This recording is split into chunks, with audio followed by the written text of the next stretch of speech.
LMTV. Let's go fast. Yes, tuchagina maso n'emboozi yaffe ne the beautiful Ruth mwalimu nyumba naye nga sinaba kutwala nyongera okubajjukiza aba King Motor Studios abatuteekamu ensimbi abasponsoringa sheno esobola okubeerangawo osobola basanga wale nankulabye ku bitala ku Prime Tower ku level 3 era nyongera okugamba nti bakuba emikolo bakwata videos z'embaga ez'okwanjula birthday parties. You want to surprise your loved one, babikolako bulungi awasanga ku namba ye 0755 311 731 bakola ekintu ekindi so class anti bagamba they do what others promise. The beautiful Ruth oba mutandikirewo. So Ruth, if I'm to ask you what made you come out kugira nogamba no leka mveyo kyandetera okuvaayo munali ndi awo mu campus mu room yange kati era nga ndi mu butawo bwange nsoma wadde ku campus wadde ku ndejje kati nali ndi mu hostel yange nga ndi kufumiitirizaamu obulamu bwange wagye nvudde ne wawe ntuuse kati nga byonna byonna bigerezaamu ate nze nga nze omuntu ndi mulokole nzikiriza mu Katonda kati nenebuuza yes ndi mwene embeera naye kati ki Mukama kyayagala nkole kati mu butawo bwe nasoba nga naddala waliwo akatabo akankwatako ennyo bagiyita The Purpose Driven Life by Rick Warren. Kati muzimu n'annyonnyola nti one of the ways gye tusobola okumanya purpose yaffe it's through our life experience. Biki bye tuyiseemu mw'ojja that inspiration kyovuge nga kyekikudrivinga mu bulamu kaze genda ninda obulamu bwange naye ndaba biki abantu nga ffe tuyitamu ne ngamba I have to join the fight. I have to join the fight. Whatever nalabanga yes nga babe like babe they're advocating naye nga zasagala nga musamba yayonze bandabe bantya so but nafuna obuvumo kama yampa obuvumo ali n'ekirala nze nga nze nali nina njagala by then nali youth leader ku scripture church yaffe nali youth leader kati nga nkola n'abavubuka abatono naye kati naye njagala nabo tobagamba nga nabo sibagamba era nga tebamanyi leader waabwe kitega naye kati nagamba nagenda kulaba nga neerimba sisobola kuba inspiring without letting them know who I am.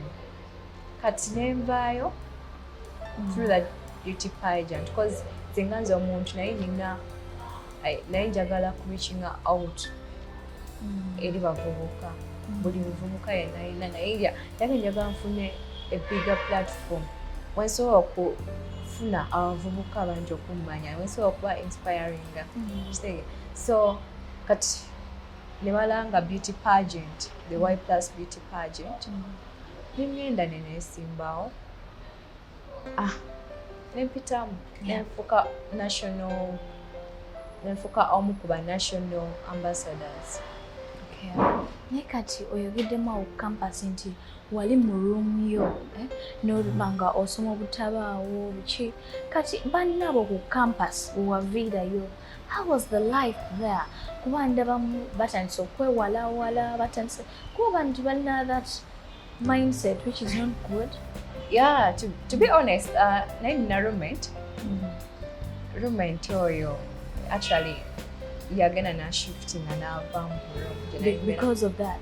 I can't really tell naye engeri gye yali sometimes there is some atakyagala nga separating a couple ate nga twali tugatta bintu waliwo engeri gye yali gyabipakingamu n'abiteeka sibikwatako so then later on nafuna excuse nava mu room nagenda mu room ddala kanensigala mu room nzeka kati later on the next semester landlord yanyamba nenfuna my single room naye nga nyongerako kasente nenfuna single room yange kali katonotono awo naye nga kammala nga nze omuntu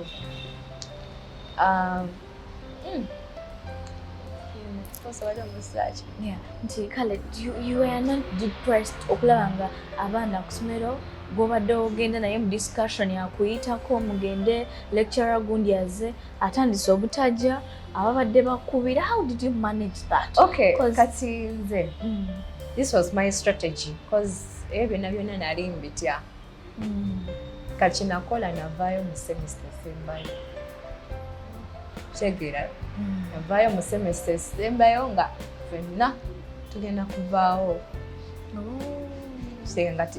nga awo muba temukya interactinga nnyo n'abaana so that's what I did navaayo nga almost graduation etuuse so naye but still nga naba hobbies bange naba OGs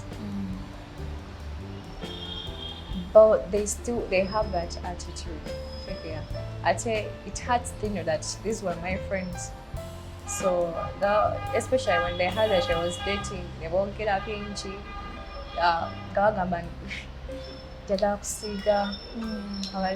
those things. So then go on to sometimes we're out, but to one younger boy, wanga buli omu ali entitled to their opinions. Tosobola kuleka abantu kwogera n'okulowooza kati what you have to do ng'omuntu it's kusigala nga omanya kiki kyoyagala mu bulamu nosigala nga oli focused mu bulamu nga togenda kuletinga ebigambo okushakinga ne attitude yaabwe kushakinga.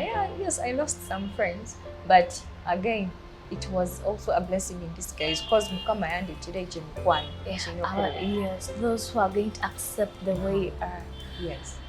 Ruth, ogenze n'okubona kantu nti abaana banjogereraga nti njagala kusiiga balenzi biki and we come to ask, we managed to remember nti were you so friendly with boys at campus? Friendly with boys? Yeah. Most of my friends were boys, but okay, mainly those who spoke were my high school OGs.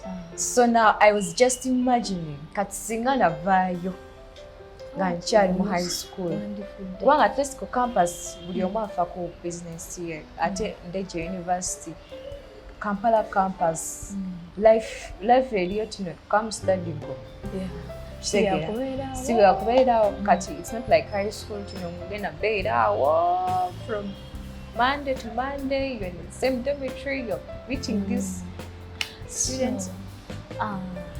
Ruth, and if I'm to ask again, what challenges did you face? And I'm just going to ask you the challenges you're facing now.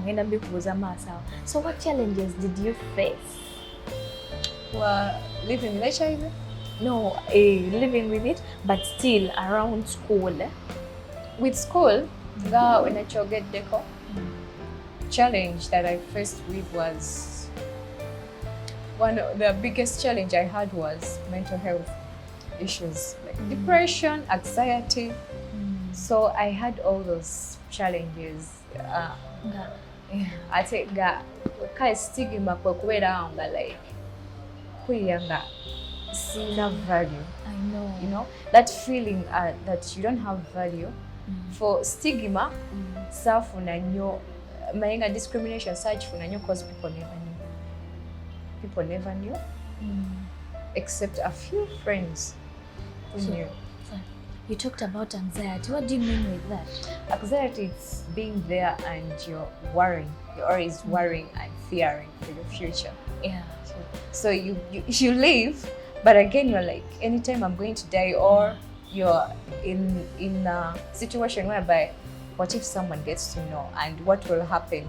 What if I reach what will happen if now I get a boyfriend? What will he think? Obanga njaga kati byonna byonna nogenda nobirowoozamu, you want to get kids and lotandika okweraliikira tebalwala no nga tebasobola okuzaalibwa tenga ate yes naye nga byonna byonna nga challenge ubeerawo challenges okutuuka n'obirowoozaako but again it takes dedication. Oh yeah. So Ruth, like kati nga wemaze okubuuza the challenges you faced while in school and now in the world we are living in, what challenges did you face? Living with HIV still? Right now. What are you facing? The challenges you're facing now? Right now, the challenges I'm facing is still gossip. Especially when I come out, and I told you earlier on, people who knew me back then, they started speaking, they started talking a lot, and but all in all, they speak out of Bogeda Outamanya, Segera. So sometimes to enough kumenya muntu, because now they are not informed. They are not informed about HIV. Actually, and they don't know that it's not called CD. And they don't know the difference between HIV and AIDS. So sometimes we just let them be and educate them a bit, because I tend to educate people through my social media.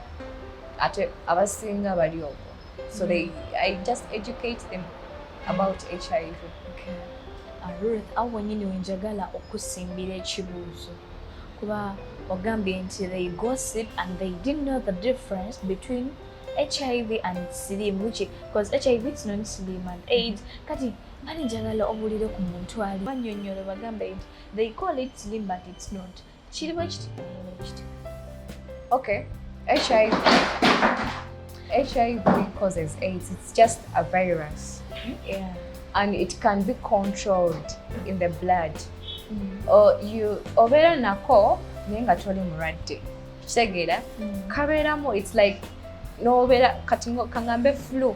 Yeah. Flu is a virus. Kaberamo. Nenga But sometimes you're normal and otambula bulungi. Toina senyiga. But it doesn't mean that techirimu. So it's the same thing with the virus yonga yo. Yo tubeera nayo, but you can manage it through taking your medication, through taking your ARVs. And AIDS is like ngambe is the end result of me. Let me give an example using me. I get AIDS as an end result of me failing to take my medicine. Nendwala AIDS a combination ya other like a combination of different diseases. TB, because I don't have TB. When you TB, you get malaria, you get body karande. Akaso okusanyao. Jona nebi combining. Akubanga omundi buba unafuye. Stay here. So that's where you get the AIDS. AIDS is a combination of all those diseases. Zunanga zikuja network attacking, go bachi, malaria, TB, cholera. Byonna ne bigwawo. Ne be attacking omuntu ogwo. And that's the person. That's when the person is taken to the hospital. But as long as I'm still here, I don't have AIDS. Indeed. I just have the virus that causes it. And so Ruth, and I have another question here. How many years omulabi yali eyo ayinza okuba nga atudde atulabye awulidde Ruth ng'ayogera naye ng'ayinza oba n'emyaka ng'ana and ali mu depression ey'amaanyi yeekubagiza alaba takyajja mu bantu. Ruth, if I'm to ask, okay, let me ask, omaze ne virus omaze naye emyaka emeka? Omaze naye emyaka 24 years. 24, so you're 24 years now. kati waliwo eri omuntu bo nga bamanyi nti someone getting AIDS, omuntu okufuna akawuka yes, omuntu okafuna nti bo baba balowooza abantu abasinga ekintu ekibagira kiri kimu they had unprotected sex. Like mbale nsaba awo wenyini oba ngambireko engeri endala omuntu yayinza okafuna engeri endala besides unprotected sex. Yes, kuba abasinga you get it through birth. Nga mama wakuzaala, also breastfeeding. Obanga mukama akuyambe n'otafuna okuzaalibwa, but still have to you will have to breastfeed, and that's where some people get it through breastfeeding. And another way is sharing sharp objects. Yeah, just blood and yes, like I have my razor blade and I also want to use it, so that's why it's kya mugaso nnyo okubeera n'ebintu byo naddala ebyo by'omanyi ti nebisalaasala nga bibyo kaŋŋambe needle, razor blade, bintu nk'ebyo. You don't have to share them because you never know. Kati no waliwo wagambyeko nti roommate we yatuketa nayawula ekikopo ky'onyweddeko takyalala kinywerako. And what about those things? Kuba abantu balina a bad mentality gye saagalira ddala nti I can't use Ruthie's cup, I don't want to share my watch with Ruth. How? Okay, people, okay, HIV, whatever history ya HIV AIDS. Engage bajogerangamu back in the days. Siweri Kati eri balooza nti no, even if you're sharing, like just sitting next to someone who is HIV positive, or ogenda kulala like kati ng'olaba corona kati. Yeah. Whereby otunamanya nti no oyo alina corona adduka. Kitegeera. So it was the same thing, and people still have that perception because, okay, by then yatta abantu bangi. It killed so many people, and I tell you, yali taboo because you get so skinny. You're too skeleton. You get what we remember caused by then tewaliwo ddagala. So netta nnyo abantu bangi kati, and people ayina ekirala. People balina perception ti omuntu abeera nako bamukasinga like mukama yamukolimira. So like, and who would actually want to extend someone who is cursed? Ani ayagala kusemberera omuntu bw'ati bw'amanyi nti mukama yamukolimira. So like those days, that was their belief. Akikiriza bwetyo balowooza ng'ekyo. Ne later on information ne batandika like through research ne batandika tuwa information entuufu ddala. So akutula nawe I can hug you and you don't get it. You only get it when you've had blood contact. Only blood. Yes. Okay, there are other ways you also get it, like because it's not only in blood but also in the vaginal fluids. Yes, vaginal fluids and semen. Essentially, anything that enters your body. No. Okay. It is a virus. Esangibwa mu blood, semen, the vaginal fluids. So those are some of those fluids that people actually don't know. So if you have sex and you're not protected, that's why you know like you've that's why we're always we always encourage condom if you're having sex. So because you don't know the person you're sleeping with, you know, you don't know the person you're sleeping with. Only the girl could be HIV positive. Okay. So Ruth, let me get a question from there. There are people are very depressed.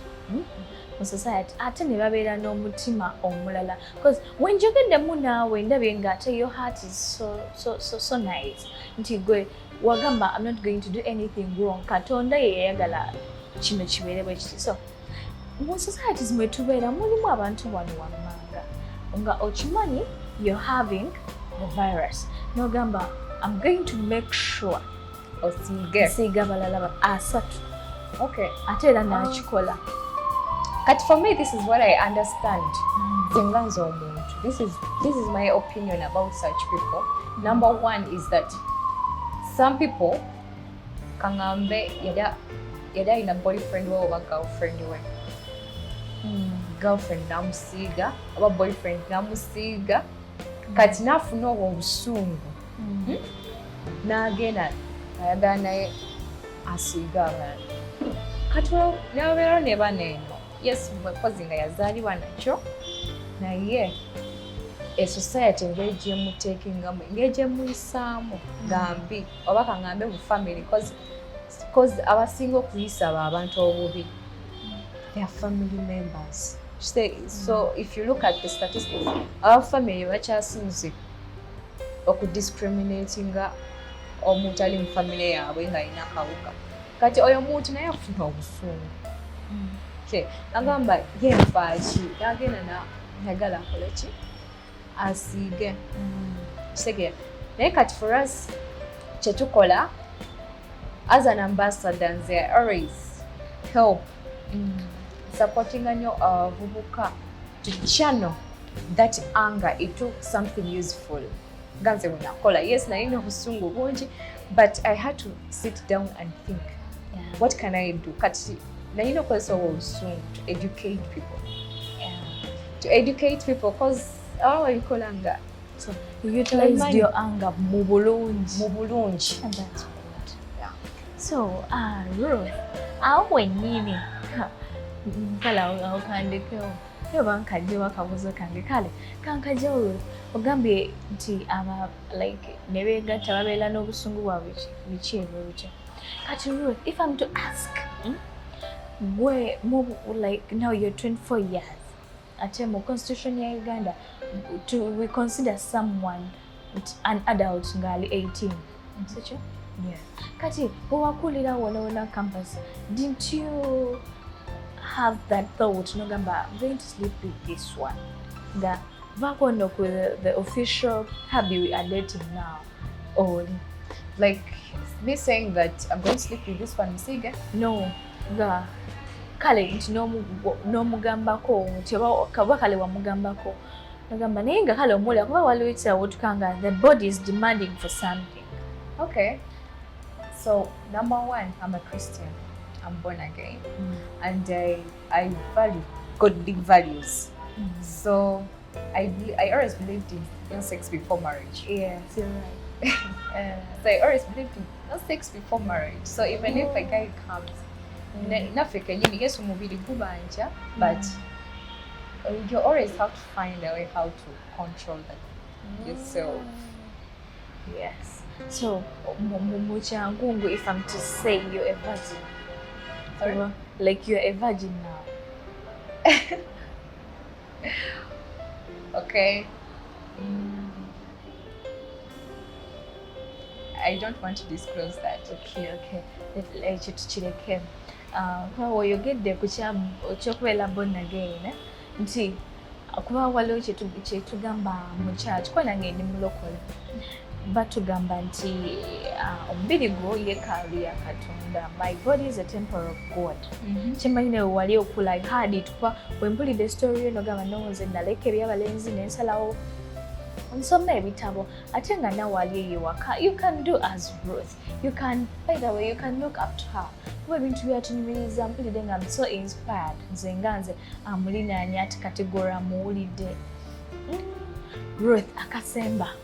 Omuntu ali aba ayagala okumanya the difference between omuntu ali positive ne negative. When you look at someone like this, osobola okugamba no, waliwo ebintu byotulina nogamba this one.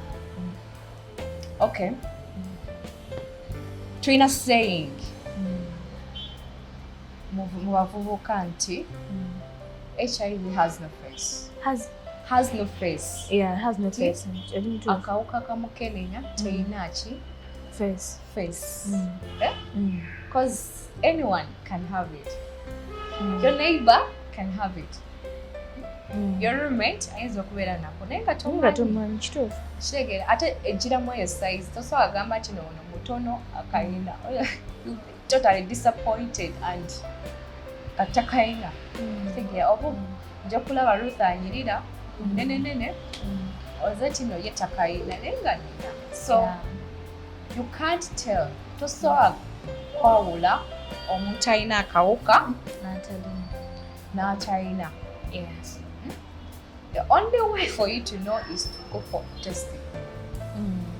Go take that person to test. That's if they accept. So that's if they accept, take them for testing. Yes. So you can't tell unless someone comes out and tells you, I've told you, and you see clearly that if you just found me on the road, you won't tell. So HIV, China, face. That's what I'm telling you. Wow, it has been so nice to host you. We are just humbled to have you here in our studios. Please make LMTV a home. We shall always welcome you, and just know we love you so much. Ruth, do you have last words or maybe you start to my last word? Njagala kugamba abantu mweyongere kwevuuba abali negative n'abali positive. Don't give up. Hope is still there. Suubi gye liri tekimanyi ddi eddagala cure weenavaayo, but let us keep on believing while taking our medicine. Tetulinawo kati ARVs ezo. Ate abo abali positive njagala nnyo okukaka you can say it in English. Okay, I want to emphasize. Emphasizing nti mumanye eddagala lyammwe libumira cause twagenda okulaba challenges ezifacing abantu okulaba nga like tebasobola kwebasa akawuka. Ate one of the things ekyongera infection, HIV infection mu bantu oba mu bavubuka, it's drug literacy. Like tebamanyi ddagala lyabwe libamira, they end up taking wrong drugs neitabakolako, and ate obulamu bw'abavubuka it is sexual. Abasinga they don't care having sex. So please make sure you know your drugs you're taking in order to protect your friends. And then lastly, njagala kutegeeza nti you is equal to you. That is, undetectable is equal to untransmittable. When I'm undetected, when mbanga nsobodde okwebasa akawuka kange sisobola kusiiga bba wange oba boyfriend wange. Kitegeera sisobola kusiiga muntu yenna. I can live a good life as a person without HIV. Oh my, bigamanga bino bibijawa nga to subscribing to LMTV. Subscribing once how or liking it or commenting it or sharing it. It has been so nice. The show woman go jigende the day every day. I mean to be David Engineer every week David Engineer. With me your own girl Hellen's mentor in program about Vanita Chadala. It's real go mupya abade yakanziraba. Nyongera okukujjukiza aba King Montage Studios abakuba ebifaananyi kiri kyennyini kye bayita ekifaananyi. Bakola photoshoots, bakola weddings, bakola introduction, surprise parties. Basangibwa wenna nkulabe ku bitaala ku level 3 ku kizimbe bakiyita Prime Tower. Ate ne mba nankola makeup owa Miracle Beauty World. Asangibwa wenna nsana ku masitowa osobola omusanga ku 0756556351. Miracle Beauty World. Ajaba kola ko bulungi. Thank you Ruth for coming, and it has been a nice show. ate era nga n'omulala ng'oli eyo waka ng'ogamba nange nandyagadde okusharingako ne story yange n'abantu aba LMTV. Enamba zaffe we ziri awo ziyitawo wansi awo ku scroll. Genda tubuuzeeko tugambe nti nange ninayo story yange mbadde njagala I share with you so that I inspire other people.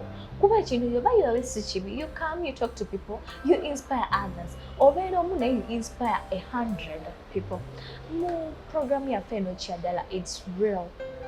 Nga bw'oyinza ogiyita olunaku olwaliro bwe tewegenze ate nga sikoze nzeka nkoze n'abali ku production Emma abaddeko nnyo ku camera ate era nga namuproducinga bulungi nnyo. Thank you people. LMTV. Let's go fast.